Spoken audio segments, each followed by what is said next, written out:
गजपति जिला संस्कृति परिषदर प्रथम बैठक अनुष्ठित। गजपति जिला पारलाखेमुंडी स्थित जिलापाल कार्यालय ठारे आज बुधवार दिन 10टा बेले संस्कृति परिषदर प्रथम बैठक अनुष्ठित हो जाइछि। जिलापाल श्री विजय कुमार दास अध्यक्षतार जिला संस्कृति अधिकारी सुश्री अर्चना कुमारी मंगराज, श्री पूर्णचंद्र महापात्र, श्री गुरु रघुनाथ पात्र, श्रीमती आशालता पाणिग्राही, श्री विचित्रानंद बेबर्ता, श्री विनोद कुमार जेना, श्री भारत भूषण महांती, श्री पूर्णचंद्र रथ, श्री राजेंद्र कुमार रथ, श्री मनोज कुमार पाढ़ी, श्री आदर्श दास और श्री गणेश कुमार राजू प्रमुख उपस्थित रही जिलार लोककला, संस्कृति और शिल्पर पुनरुद्धार निमंते आलोचना करथिले।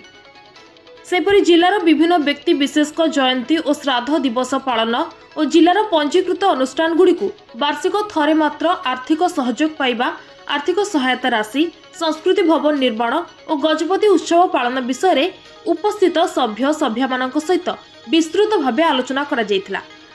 सेपरि जिले में हजि जाउथिबा लोककला तथा पाइक आखेड़ा, भारत लीला, प्रह्लाद नाटक, सखी नाटक, कृष्ण लीला और दासकाठिया इत्यादि विभिन्न लोककला और संस्कृतिर पुनरुद्धार किपरि करा जाय परिबो से संपर्क में उपस्थित सदस्य एवं सदस्य माने निज निजर मत प्रकाश करथिले।